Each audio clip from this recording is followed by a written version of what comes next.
Jika hari itu ayahnya berkata, "Ayah sebenarnya orang kaya, Nak," maka semuanya akan berubah. Anaknya tidak akan lagi belajar bertahan, tidak akan lagi menghargai setiap rupiah yang ia hasilkan. Malam itu, setelah anak-anaknya tidur, Pak Darmawan duduk sendirian di ruang tamu. Ia membuka ponsel lamanya, masuk ke aplikasi perbankan, dan menatap angka-angka yang bisa mengubah hidup anak-anaknya dalam sekejap. Bisa beli rumah mewah, apartemen, mobil sport, dan lain sebagainya. Namun, ia menutupnya kembali. Dalam hatinya berkata, akan ada saatnya nanti anak-anakku akan memiliki kekayaanku. Tapi, tidak untuk sekarang. Sebelum lanjut, tekan tombol subscribe sekarang. Karena cerita ini bukan sekadar hiburan. Ini kisah tentang orang tua, pengorbanan, dan luka yang tidak terlihat. Tonton sampai akhir, karena pelajaran terpentingnya baru muncul di bagian terakhir. Tidak ada seorang pun yang tahu bahwa Pak Darmawan adalah orang kaya raya, bahkan anak-anaknya sendiri. Setiap pagi, pria berusia 55 tahun itu berangkat dari rumah, sederhana di pinggir kota. Rumah itu tidak besar, tidak pula kecil. Cat dindingnya sudah mulai pudar, gentengnya sesekali bocor jika hujan turun terlalu deras. Namun rumah itu selalu bersih, rapi, dan penuh ketenangan. Pak Darmawan bekerja sebagai pegawai administrasi di sebuah perusahaan logistik kecil. Setidaknya itulah yang diketahui oleh orang-orang, termasuk keluarganya. Ia mengenakan kemeja polos yang sama bertahun-tahun, sepatu hitam yang sudah kusam, dan jam tangan murah yang talinya pernah putus lalu disambung kembali. Tidak ada tanda-tanda bahwa ia memiliki rekening bernilai puluhan miliar rupiah, saham di berbagai perusahaan besar, serta beberapa properti yang tersebar di kota-kota besar. Semua itu ia sembunyikan rapat-rapat, bukan karena takut dirampas, bukan karena serakah, melainkan karena satu alasan sederhana, namun berat. Ia ingin anak-anaknya hidup mandiri. Pak Darmawan memiliki 3 orang anak. Anak sulung bernama Raka, usia 27 tahun. Anak kedua Nadia, 24 tahun. Dan si bungsu Arga, yang baru berusia 21 tahun. Istri Pak Darmawan telah meninggal 10 tahun lalu karena sakit. Sejak saat itu, ia membesarkan anak-anaknya seorang diri. Tidak pernah menikah lagi. Seluruh hidupnya, ia dedikasikan untuk memastikan anak-anaknya tumbuh dengan nilai yang benar. Ia tahu satu hal pasti, kekayaan bisa membangun, namun juga bisa menghancurkan. Setiap kali melihat berita tentang anak orang kaya yang hidup berfoya-foya, terjerat narkoba, atau tak tahu cara berjuang, hatinya selalu teriris. Ia tidak ingin itu terjadi pada anak-anaknya. Karena itulah, sejak awal ia mengambil keputusan paling berat dalam hidupnya. Ia akan menyembunyikan segalanya. Raka, anak sulungnya, adalah sosok yang keras kepala. Sejak lulus kuliah, ia bekerja di perusahaan swasta dengan gaji pas-pasan. Ia sering mengeluh, "Pak, kerja capek-capek, tapi hasilnya segini doang." Keluh Raka suatu malam sambil melempar tas kerjanya ke sofa. Pak Darmawan hanya tersenyum kecil. Namanya juga proses, Kak. Semua orang mulai dari bawah. Raka mendengus. "Kalau saja kita punya modal, aku bisa buka usaha sendiri." Kalimat itu menusuk hati Pak Darmawan. Bukan karena ia tak punya modal, justru karena ia punya terlalu banyak. Namun ia tetap diam. Ia tahu jika hari itu ia berkata, ayah sebenarnya kaya, maka semuanya akan berubah. Raka tidak akan lagi belajar bertahan, tidak akan lagi menghargai setiap rupiah yang ia hasilkan. Malam itu, setelah anak-anaknya tidur, Pak Darmawan duduk sendirian di ruang tamu. Ia membuka ponsel lamanya, masuk ke aplikasi perbankan, dan menatap angka-angka yang bisa mengubah hidup anak-anaknya dalam sekejap. Namun, ia menutupnya kembali. Belum waktunya, gumamnya pelan. Nadia, anak keduanya, berbeda dengan Raka. Ia lebih pendiam, lebih sensitif. Ia bekerja sebagai guru honorer, dengan gaji yang sering terlambat. Suatu sore, Nadia pulang, dengan mata sembab. "Kenapa, Nak?" tanya Pak Darmawan lembut. Nadia menggeleng. "Tidak apa-apa, Pak. Cuma capek." Namun Pak Darmawan tahu, anak perempuannya sedang menahan beban berat. Ia ingin membantu. Sangat ingin. Bahkan satu transfer kecil saja bisa meringankan hidup Nadia. Namun ia menahan diri. Ia percaya bahwa luka hari ini akan menjadi kekuatan esok hari. Malam itu, Pak Darmawan berdoa lebih lama dari biasanya. Ia memohon ampun pada Tuhan karena merasa seperti ayah yang kejam. Tapi jika ini jalan terbaik untuk mereka, bisiknya lirih, aku sanggup menanggung rasa bersalah ini. Arga, si bungsu, masih kuliah. Ia sering bekerja paruh waktu untuk menambah uang saku. Pernah suatu hari ia berkata dengan santai, "Pak, kalau kita kaya, hidup pasti enak ya." Pak Darmawan hanya tertawa kecil. Enak belum tentu bahagia, Ga. Arga tidak tahu, ayahnya pernah hidup di dua dunia. Dunia kemiskinan saat muda, dan dunia kekayaan setelah sukses. Dan dari dua dunia itu, Pak Darmawan belajar satu hal. Yang paling berbahaya bukan miskin, tapi dimanjakan. Di balik kehidupan sederhananya, Pak Darmawan adalah pemilik utama sebuah perusahaan investasi yang ia bangun sejak muda. Ia memulai dari nol. Pernah tidur di kantor, pernah makan sekali sehari, pernah ditipu oleh rekan bisnisnya sendiri. Semua itu membentuknya. Dan semua itu ingin ia wariskan, bukan dalam bentuk uang, tetapi mental. Namun, waktu terus berjalan. Anak-anaknya semakin dewasa. Masalah hidup semakin berat. Dan tanpa ia sadari, rahasia sebesar itu tidak akan selamanya aman. Sebab suatu hari nanti, kebenaran pasti mencari jalannya sendiri. Bagian 1 selesai. Kalau sudah siap, bilang saja, lanjut bagian 2.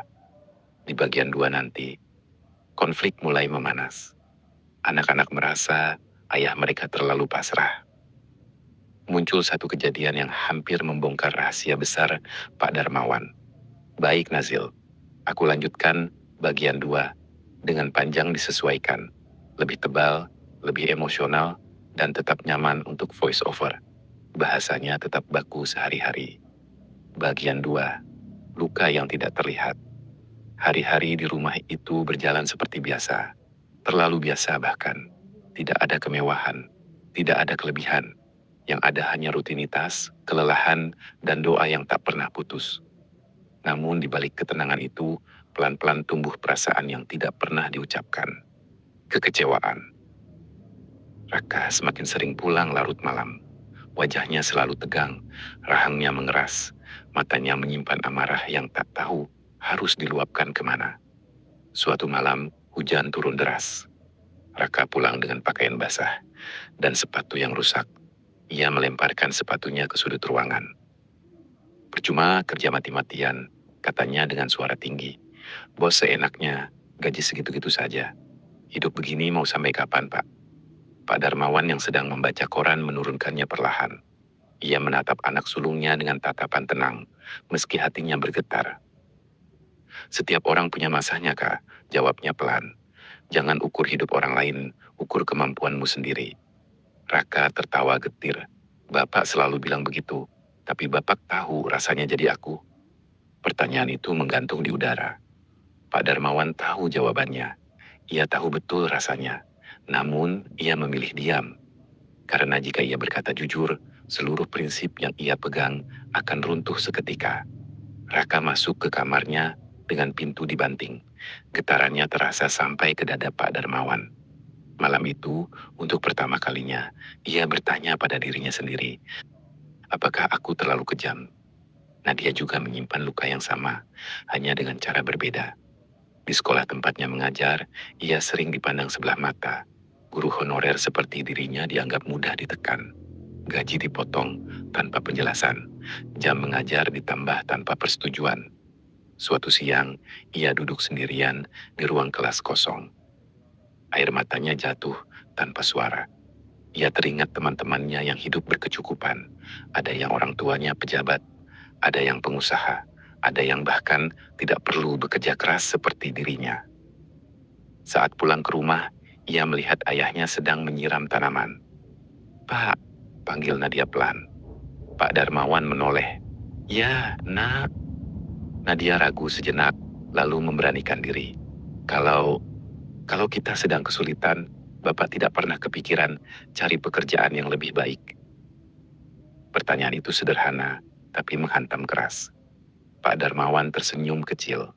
Pekerjaan yang baik itu bukan soal gaji besar, Nadia, tapi soal berkah. Nadia mengangguk. Tapi di dalam hatinya ada kekecewaan yang tak bisa ia jelaskan. Mungkin ayah terlalu pasrah, pikirnya. Ia tidak tahu bahwa ayahnya hanya sedang menahan diri sekuat tenaga.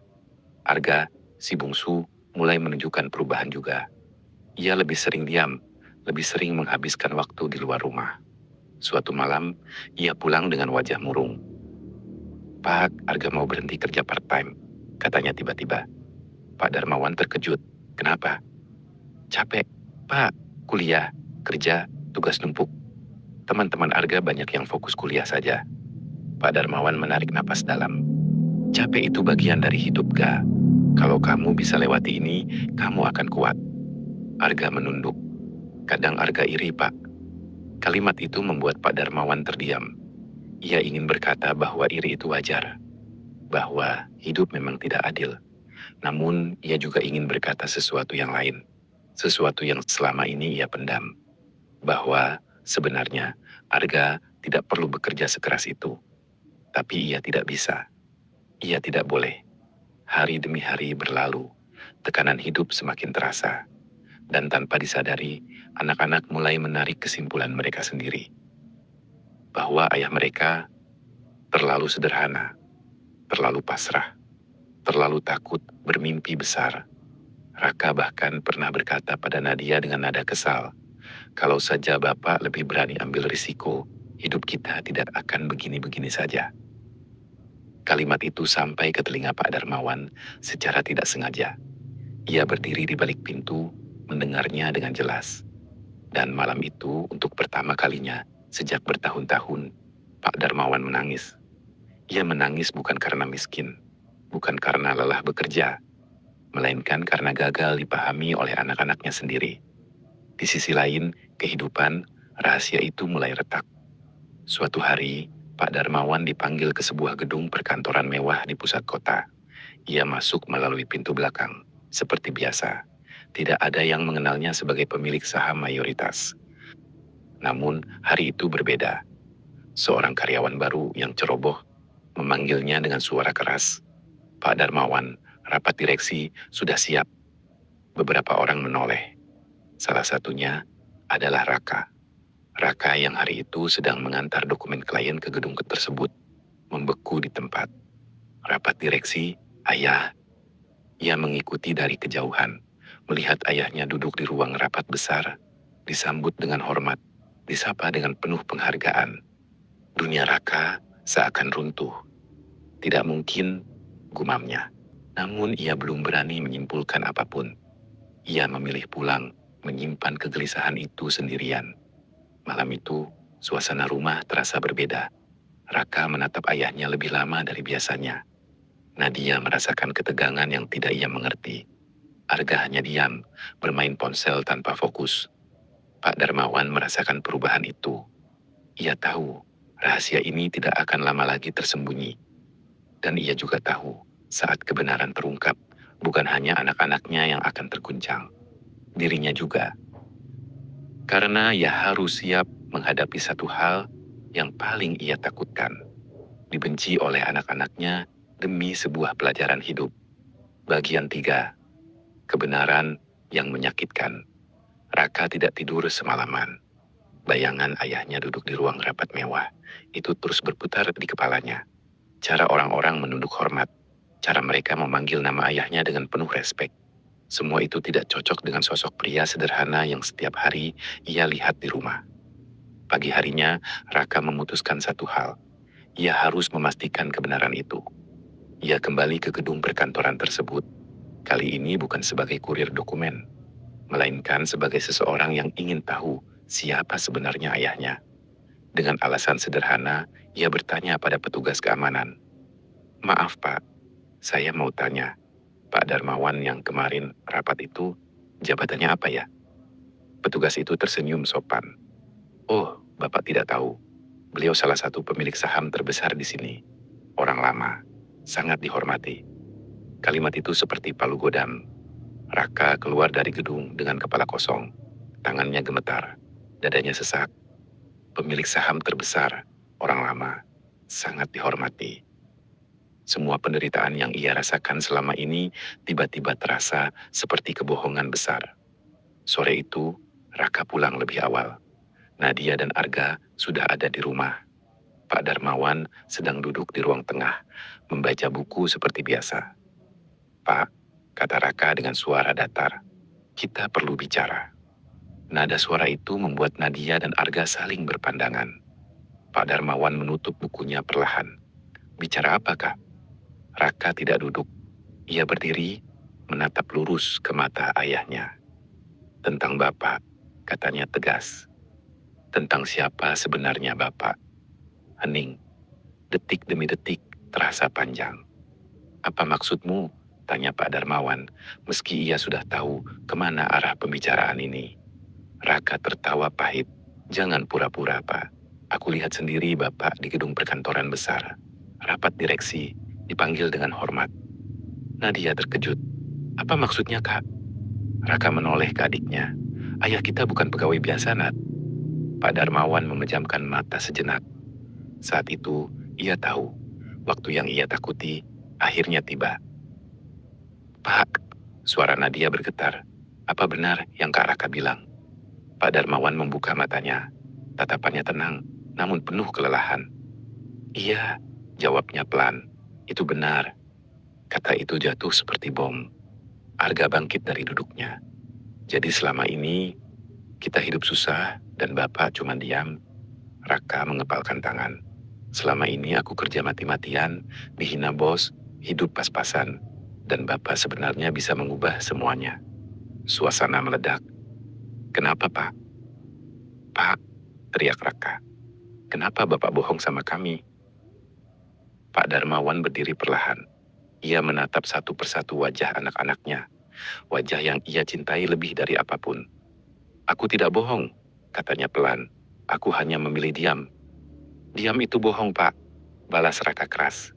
"Bapak tahu rasanya menderita?" Pak Darmawan menelan ludah. "Aku tahu, karena aku pernah hidup lebih menderita dari kalian." "Lalu kenapa kami harus merasakan ini juga?" Nadia menangis. Air mata itu menusuk hati Pak Darmawan lebih dalam dari amarah Raka. Pak Darmawan menarik napas panjang. Ia tahu, jika ia tidak bicara sekarang, ia akan kehilangan anak-anaknya. "Aku menyembunyikan kekayaanku karena aku ingin kalian mandiri," ucapnya tegas namun lembut. "Aku tidak ingin kalian tumbuh bergantung pada uang." Raka tertawa sinis. "Mandiri atau sengsara, Pak?" "Mandiri," jawab Pak Darmawan. "Uang bisa habis, mental tidak." Arga menggeleng. "Bapak egois. Bapak pikir cuma Bapak yang benar." Kalimat itu membuat Pak Darmawan terdiam lama. Ia mengangguk pelan. "Mungkin iya, mungkin aku egois." Itu pertama kalinya anak-anaknya mendengar ayah mereka mengaku salah. Malam itu menjadi malam terpanjang dalam hidup mereka. Raka mengurung diri di kamar. Nadia menangis sampai tertidur. Arga pergi keluar rumah tanpa pamit. Pak Darmawan duduk sendirian di ruang tamu, memandangi foto istrinya yang telah lama pergi. "Maafkan aku," bisiknya lirih, "jika caraku salah." Ia membuka ponselnya, melihat kembali seluruh kekayaannya. Untuk pertama kalinya, ia merasa uang itu tidak berarti apa-apa. Yang ia takutkan bukan kehilangan harta, melainkan kehilangan anak-anaknya. Keesokan harinya, Arga pulang dengan mata merah. "Pak," katanya pelan, "kalau semua ini demi kami, kenapa Bapak tidak bilang dari awal?" Pak Darmawan tersenyum pahit. "Karena aku takut, Ga. Takut kalian berubah." Nadia mendekat. "Sekarang kami sudah terlanjur terluka." Pak Darmawan mengangguk. "Ayah tahu." Raka keluar dari kamar, menatap ayahnya dingin. "Aku butuh waktu, Pak. Aku belum bisa menerima ini." Kalimat itu lebih menyakitkan dari teriakan apapun. Di hari-hari berikutnya, rumah itu terasa asing. Tidak ada tawa, tidak ada obrolan ringan. Yang ada hanya jarak. Namun di balik jarak itu, perlahan tumbuh satu hal. Pemahaman bahwa tidak semua niat baik terasa baik saat dijalani. Dan bahwa cinta orang tua terkadang hadir dalam bentuk yang paling menyakitkan. Pak Darmawan sadar, jika ia ingin memperbaiki semuanya, ia harus melakukan satu hal terakhir. Sesuatu yang akan menguji seluruh prinsip hidupnya. Bagian 4. Warisan yang sebenarnya. Pagi itu, Pak Darmawan bangun lebih awal dari biasanya. Ia duduk di ruang makan yang masih sunyi, menatap meja kayu sederhana yang telah menemani keluarganya selama bertahun-tahun. Di atas meja itu, ia meletakkan 3 amplop coklat. Bukan berisi uang, melainkan surat.